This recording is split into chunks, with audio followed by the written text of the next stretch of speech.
দুটো বিকল্প, দুটো ফুল, একটা জোড়া ফুল, একটা পদ্ম ফুল, আর কেউ নেই। এটা কিন্তু তৈরি করা হচ্ছে মিডিয়া হাউসগুলোর মাধ্যমে। দুর্নীতিটা তো এমনি দুর্নীতি না, দুর্নীতিটা হচ্ছে প্রাতিষ্ঠানিক দুর্নীতি। আপনি বলছেন যাদের কথা তারা শাসক বলে, চা বাগানের শ্রমিকরাও কিন্তু ভালো মতো জানেন যে এই যে লাল ঝান্ডার যে কাস্তে হাতুড়ি, তারা কিন্তু তাদের নিত্য নৈমিত্তিক যে জীবনের যে সংগ্রাম আন্দোলন, সেই আন্দোলনে কিন্তু তারা এই লাল ঝান্ডাকেই পাশে পায়।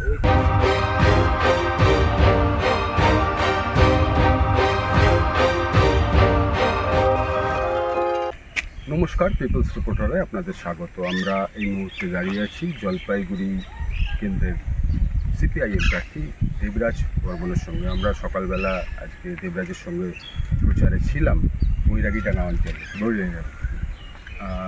আমরা দেবরাজের কাছ থেকে এই নির্বাচনের সম্পর্কে কিছু কথা শুনে নেব। দেবরাজ, পিপলস রিপোর্টারে স্বাগত। এর আগে লোকসভাতেও দাঁড়িয়েছিলে, এবার বিধানসভা। এবারের লড়াই কতটা কঠিন?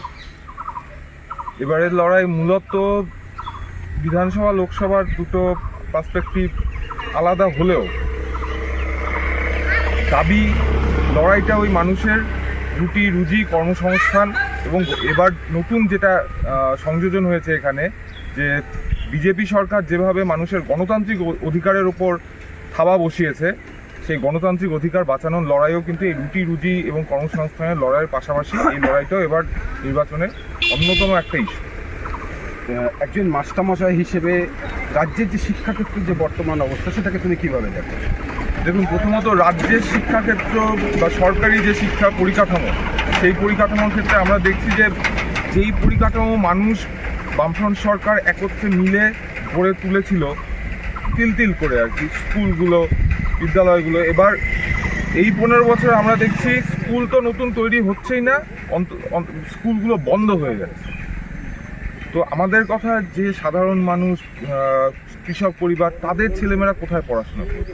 এবং পড়াশোনা তো একটা কোয়ালিটি এডুকেশন যেটা, সেটার অভাব, শিক্ষক নেই স্কুলগুলোতে আজকে। এবং তার উপরে গ্রামাঞ্চলে যেহেতু গ্রামীণ যে মানে গ্রাম বাংলার যে আর্থসামাজিক পরিস্থিতি, যেটা 100 দিনের কাজ বন্ধ, মানুষের আয় কমে গেছে, মজুরি নেই পশ্চিমবঙ্গে। তো সেই জন্য কি হচ্ছে, একটা বড় অংশের গার্জিয়ান, বিশেষ করে পুরুষরা গ্রামের, তারা বাইরে চলে যেতে হচ্ছে। এবং আমি যেহেতু একটা গ্রামের স্কুলে চাকরি করি, সেখানে আমি দেখতে পাই যে বেশিরভাগ বাচ্চা, মানে 10 জনের মধ্যে 7 জন বাচ্চার বাবা, জ্যাঠা, কাকা, এরা সবাই কেরল ইত্যাদি জায়গায় চলে যায়, পরিযায়ী শ্রমিক হয়ে চলে যাচ্ছে। মা তাকে সংসার চালানোর জন্য তাকে খেতে, মানে মাঠে, মানে খেতে খামারে, এখানে, তারপরে বিভিন্ন বাড়িতে বিভিন্ন রকম কাজ করতে হচ্ছে। এর ফলে কি হচ্ছে, সংসারটা একটা কি বলবো, একটা আগোছালো ব্যাপারে চলে আসছে। মানে বাচ্চাটাকে যে দেখবে, তার পড়াশোনাটার যে খেয়াল রাখবে বাবা মা, সেই অবকাশটা তারা পাচ্ছে না। তার ফলে কি হচ্ছে, সেই বাচ্চা রোজ স্কুলে আসছে কিনা, সেই বাচ্চা পুষ্টি পাচ্ছে কিনা ঠিক মতো। একটা ছেলে পড়াশোনা করতে গেলে তার বৌদ্ধিক বিকাশের জন্য যে ন্যূনতম যে পুষ্টিটা দরকার, সেই পুষ্টি কিন্তু আমরা পরিবারগুলোতে যোগান করার সেই ব্যবস্থা কিন্তু সরকার করে দিতে পারছে না, ন্যূনতম মজুরি নেই। তো এই ক্ষেত্রে সার্বিকভাবে কিন্তু আঘাতটা পড়ছে পশ্চিমবঙ্গের শিক্ষা ক্ষেত্রের উপরে, এবং তার ফলে সরাসরিভাবে পশ্চিমবঙ্গের যে ভবিষ্যৎ, সেই ভবিষ্যৎ আজকে একটা অনিশ্চয়তার মধ্যে পড়ে আছে। রাজ্যে সাম্প্রতিক সময় আমরা একাধিক দুর্নীতির ঘটনা আমাদের সামনে এসছে, বিভিন্ন রকমের অভিযোগ এসছে। আমরা দেখতে পেয়েছি যে শাসক দলের বেশ কিছু নেতা মন্ত্রী তারা গ্রেপ্তার হয়েছেন এই দুর্নীতির অভিযোগের কারণে। তো তোমার কি মনে হয় যে এবারের নির্বাচনে দুর্নীতি একটা ইস্যু হতে পারে বা হতে চলেছে, নাকি না সাধারণ মানুষ দুর্নীতিতে এত গুরুত্ব দিচ্ছেন না? সাধারণ মানুষ দুর্নীতিটাকে চিরকালই গুরুত্ব দিচ্ছেন, কিন্তু যেটা হচ্ছে যে দুর্নীতিটাকে পশ্চিমবঙ্গ থেকে দূর করা যাচ্ছে। দুর্নীতিটা তো এমনি দুর্নীতি না, দুর্নীতিটা হচ্ছে প্রাতিষ্ঠানিক দুর্নীতি। আপনি বলছেন যাদের কথা তারা শাসক বলে, আপনি বলছেন নেতা মন্ত্রীদের কথা, তার মানে দুর্নীতিটা প্রাতিষ্ঠানিক। এই প্রাতিষ্ঠানিক দুর্নীতিটাকে যদি দূর করতে হয়, তাহলে সাধারণ মানুষ যেরকম ঐক্যবদ্ধ হওয়া দরকার। এবং তার সাথে এই যে আমরা যেটা দেখছি যে বিজেপি আর তৃণমূল একটা মেকি বাইনারি করার চেষ্টা করছে এবং মানুষকে বিভ্রান্ত করার চেষ্টা করছে। আমরা দেখছি শাসক দলের মন্ত্রীরা গ্রেপ্তার হচ্ছেন, কিন্তু আজকে ভাবুন পার্থ চট্টোপাধ্যায়, তিনি গ্রেপ্তার হলেন যেই চাকরির দুর্নীতি নিয়ে, সেই চাকরি আজকে বেহাল দশা, মানে অনিশ্চয়তার মধ্যে পড়ে আছে সেই নিয়োগটা। কিন্তু তিনি টাকা খেলেন, তার পরিচিতার ফ্ল্যাট থেকে লক্ষ কোটি কোটি টাকা পাওয়া গেল, কিন্তু আজকে কিন্তু তিনি কী বলে বেলে আজকে যথারীতি বাইরে আছেন। সুতরাং দুর্নীতির যে তার যে শাস্তি, তার যে বিচার, সেটা যেহেতু হচ্ছে না, হ্যাঁ, তাই মানুষ কিন্তু এই দুর্নীতিটাকে ভালো চোখে আর দেখছে না। তোমার কথাতে বাইনারি উঠে এলো, আমি বাইনারি প্রসঙ্গ তুলে দিতে দিয়ে তো যে বাইনারি হচ্ছে তৃণমূল বিজেপি তৃণমূল একটা প্রচার সব দিক থেকেই আছে যে আর কোনো শক্তি রাজ্যে নেই। তো এই যে প্রচার, এর বাস্তবতা কতটা? তুমি কি এই বাইনারি ভাঙতে পারবে? এই বাইনারিটা একেবারেই, এটা আমরা মানে মানুষের কাছে এরা পরিকল্পনা করে মানুষকে দেখানোর চেষ্টা করছে যে তোমার সামনে দুটো কি বলবো, দুটো অপশন, দুটো বিকল্প, দুটো ফুল, একটা জোড়া ফুল, একটা পদ্ম ফুল, আর কেউ নেই। এটা কিন্তু তৈরি করা হচ্ছে মিডিয়া হাউসগুলোর মাধ্যমে, প্রচারের মাধ্যমে, হ্যাঁ, মিডিয়া হাউসের প্রচারের মাধ্যমে, বিভিন্ন বিজেপি আর তৃণমূলের আইটি সেলগুলোর মাধ্যমে মানুষের মনে এটা ঢুকিয়ে দেওয়া যে সিপিএম ব্যাপারটা বা বামপন্থী শক্তিগুলো এখন আর নেই। কিন্তু বাস্তবে দেখুন আজকে যে 100 দিনের কাজের লড়াই বলুন, কর্মসংস্থানের লড়াই বলুন, আর ওই যে অভয়ার বিচারের লড়াই, তামান্নার বিচারের দাবিতে যে লড়াই, সব লড়াইয়ে কিন্তু রাস্তায় বামপন্থীরা আছে, মানুষের পাশে বামপন্থীরা আছে। সুতরাং আর এইবার কিন্তু মানুষ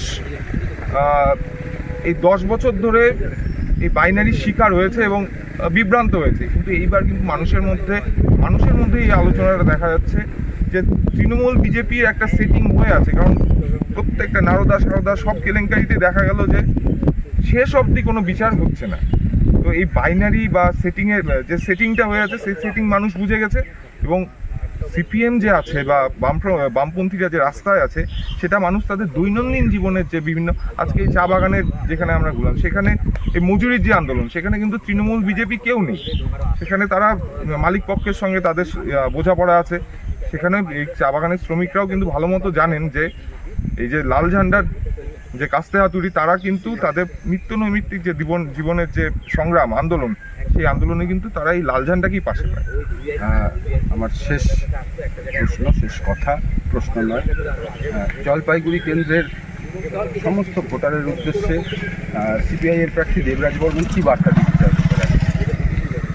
জলপাইগুড়ি কেন্দ্রের সমস্ত ভোটারের কাছে যে বার্তাটা আমরা দিতে চাই, সেটা হচ্ছে একটা বিকল্প ভাবনা।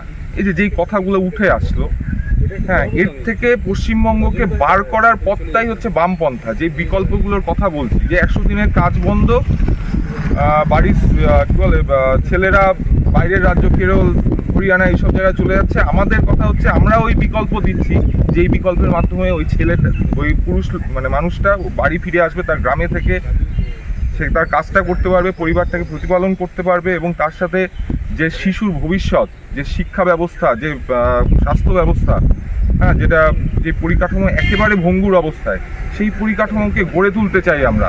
এবং এই পরিকাঠামোকে গড়ে তুলতে সাধারণ মানুষের সমর্থন, সাহায্য, সহযোগিতা আমাদের দরকার।